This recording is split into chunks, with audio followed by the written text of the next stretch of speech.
Shalom, salam damai sejahtera bagi saudara sekalian dimanapun saudara berada. Saya berharap saudara sekalian ada di dalam kasih karunia Tuhan. Saudara, saya akan melanjutkan pembahasan saya dari Ibrani 12 ayat 1 sampai 4. Mari perhatikan Alkitab saudara, dan saya akan membacakan ayat-ayat ini. Ibrani 12 ayat 1 sampai 4 berbunyi demikian. Ayat 1. Karena kita mempunyai banyak saksi bagaikan awan yang mengelilingi kita, marilah kita menanggalkan semua beban dan dosa yang begitu merintangi kita, dan berlomba dengan tekun dalam perlombaan yang diwajibkan bagi kita. Ayat kedua, marilah kita melakukannya dengan mata yang tertuju kepada Yesus, yang memimpin kita dalam iman dan yang membawa iman kita itu kepada kesempurnaan, yang dengan mengabaikan kehinaan tekun memikul salib sebagai ganti sukacita yang disediakan bagi Dia yang sekarang duduk di sebelah kanan takhta Allah. Ayat ketiga, ingatlah selalu akan Dia yang tekun menanggung bantahan yang sehebat itu terhadap dirinya dari pihak orang-orang berdosa, supaya jangan kamu menjadi lemah dan putus asa. Ayat keempat, dalam pergumulan kamu melawan dosa, kamu belum sampai mencucurkan darah. Demikian saudara, keempat ayat yang saya baca tadi. Saudara, di video saya yang berjudul Buanglah Bebanmu, dan di video yang kedua berjudul Percayakan Dirimu, saya fokus membahas ayat pertama. Dan sekarang saya akan membahas ayat yang kedua yang berbunyi, marilah kita melakukannya dengan mata yang tertuju kepada Yesus, yang memimpin kita dalam iman dan yang membawa iman kita itu kepada kesempurnaan, yang dengan mengabaikan kehinaan tekun memikul salib ganti sukacita yang disediakan bagi Dia yang sekarang duduk di sebelah kanan takhta Allah. Haleluya.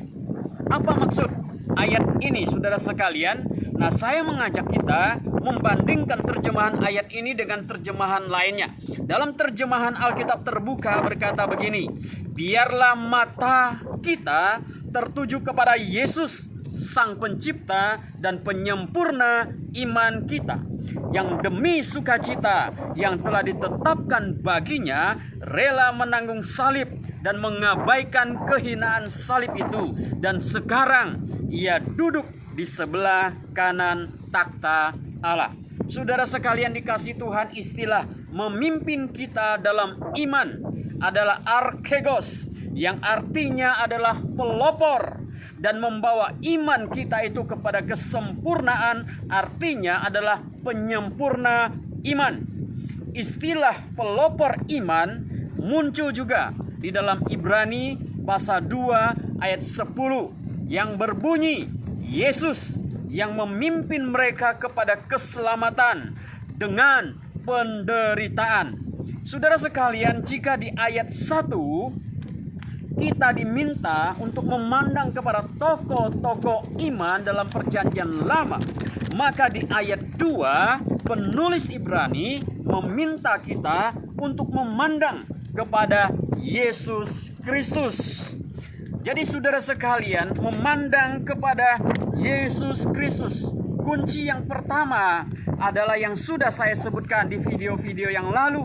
Dan kunci yang kedua untuk bertekun di dalam iman adalah memandang kepada Yesus Kristus. Untuk bertekun di dalam iman, mengikuti perlombaan yang diwajibkan bagi kita, maka kita perlu memandang kepada Yesus Kristus Tuhan kita.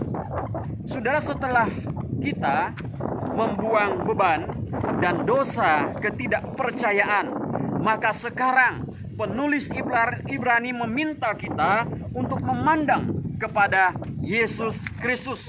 Seorang penafsir mengatakan bahwa Yesus membawa teladan dalam perwujudan iman yang telah mendahului kita. Sebagai pelopor, Yesus meninggalkan teladan bagaimana seharusnya kita mengikuti jejak-jejaknya dalam kehidupan kita sehari-hari. Sebagai penyempurna iman, menyatakan bahwa Yesus Kristus adalah juru selamat kita. Di dalam Dia, di dalam Yesus, kita memiliki jaminan keselamatan karena Dia datang ke dalam dunia untuk menyelamatkan saudara dan saya. Dan keselamatan yang diberikan oleh Yesus kepada kita adalah sesuatu yang pasti. Istilah memandang artinya berpaling dari hal lain kepada Yesus dan konsentrasi pada satu arah. Perhatikan ayat 2, saudara, yang berkata, marilah kita melakukannya dengan mata yang tertuju kepada Yesus. Melakukan apa? Melakukan hal, bertekun dalam iman atau berlomba dalam perlombaan yang diwajibkan bagi kita. Bertekun dalam iman adalah semacam perlombaan yang diwajibkan bagi kita. Saudara, di dalam satu perlombaan, setiap peserta harus fokus selama perlombaan berlangsung. Dan tidak boleh ada peserta yang lengah, yang tidak konsentrasi, yang terpecah konsentrasinya. Kenapa? Karena ketika pecah konsentrasi, tidak fokus dan tidak memandang kepada satu arah, maka dia akan gagal mengikuti perlombaan. Saudara sekalian, saya percaya bahwa rata-rata kita semua suka dengan namanya olahraga sepak bola. Saya juga suka dengan olahraga sepak bola, khususnya liga-liga Eropa dan Liga Champion. Nah, saudara sekalian dikasih di dalam Tuhan, ketika di dalam pertandingan sepak bola, para pemain dia harus fokus. Para pemain harus fokus dan tidak boleh lengah. Ketika mereka lengah, maka mereka akan menghadapi bahaya dan kemungkinan gawang mereka bisa kebobolan oleh lawannya. Karena itu mereka tidak boleh lengah, mereka tidak boleh tidak fokus, mereka harus fokus pada pertandingan sampai mereka menyelesaikan pertandingan itu. Nah, demikian juga dengan kita, saudara, sebagai orang-orang yang percaya kepada Yesus Kristus. Jika kita ingin menang dalam perlombaan, bertekun dalam iman, maka kita harus memandang kepada Yesus Kristus, konsentrasi kepada satu arah, yaitu Yesus Kristus, Sang Pelopor dan Penyempurna iman kita. Saudara-saudara yang Tuhan kasihi, pandang terus kepada Tuhan. Jangan biarkan situasi sekitar mengalihkan fokus kita pada Yesus Kristus. Jangan biarkan masalah yang menimpa kita mengalihkan perhatian kita sehingga kita bisa menjadi lemah. Jangan biarkan orang lain mengalihkan perhatian kita daripada Yesus Kristus. Karena ketika kita mengizinkan masalah mengalihkan perhatian kita dari Yesus, maka kita akan menjadi lemah, kecewa, kalah, dan jatuh. Nah, saudara sekalian, dalam hidup ini ada banyak masalah yang bisa membuat kita menjadi tidak fokus kepada Yesus. Kekhawatiran bisa mengalihkan perhatian kita kepada Yesus. Kekecewaan bisa mengalihkan pandangan kita kepada Yesus. Keputusasaan, sakit hati bisa mengalihkan perhatian kita, pandangan kita kepada Yesus. Kekayaan, kesuksesan bisa mengalihkan perhatian kita kepada Yesus. Orang sebelum kaya cinta kepada Tuhan, setelah kaya lupa dengan Tuhan, dan Tuhan disingkirkan dalam hidupnya. Karena itu jangan biarkan apapun, situasi apapun mengalihkan perhatian kita. Jika kita ingin bertekun dalam iman, jika kita ingin memenangkan perlombaan yang diwajibkan oleh kita sebagai orang-orang percaya.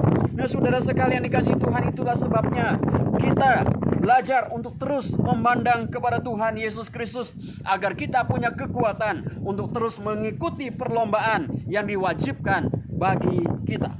Ayat yang kedua tadi di kalimat berikutnya berkata, yang demi sukacita yang telah ditetapkan baginya rela menanggung salib dan mengabaikan kehinaan salib itu, dan sekarang ia duduk di sebelah kanan takhta Allah. Dalam hidupnya, Yesus terus memandang kepada Bapa, dan demikian juga kita dipanggil untuk terus memandang kepada Yesus. Kenapa, saudara sekalian? Karena Yesus telah melakukannya, dan ketika Yesus melakukannya, lalu kemudian Alkitab berkata, sekarang Yesus duduk di sebelah tangan kanan takhta Allah.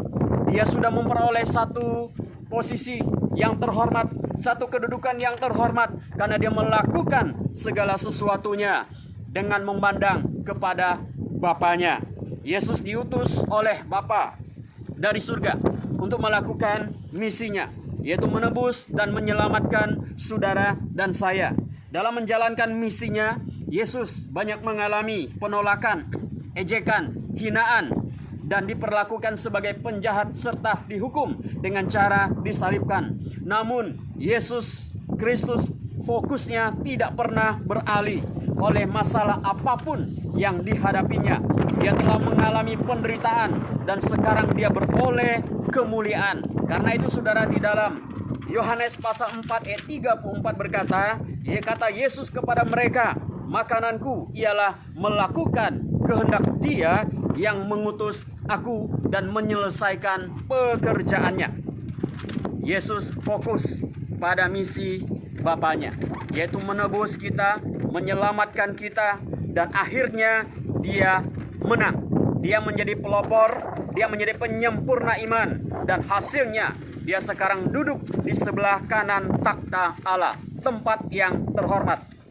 Saudara sekalian, dalam Filipi pasal 2 ayat 9-11 berkata begini, itulah sebabnya Allah sangat meninggikan dia dan mengaruniakan kepadanya nama di atas segala nama, supaya dalam nama Yesus bertekuk lutut segala yang ada di langit dan yang ada di atas bumi dan yang ada di bawah bumi, dan segala lidah mengaku Yesus Kristus adalah Tuhan bagi kemuliaan Allah Bapa. Saudara sekalian, fokuskan hidup kita kepada Tuhan. Apapun yang terjadi, dan saya sadar bahwa itu tidak mudah, tapi jika kita mau fokuskan hidup kita kepada Tuhan, kita akan beroleh kemenangan iman. Kita akan beroleh kemenangan di dalam Tuhan. Bertekun dalam iman. Pandanglah kepada Yesus, Juru Selamat kita, pelopor kita, dan penyelamat, penyempurna iman kita. Kiranya Tuhan memberkati saudara sekalian. Amin.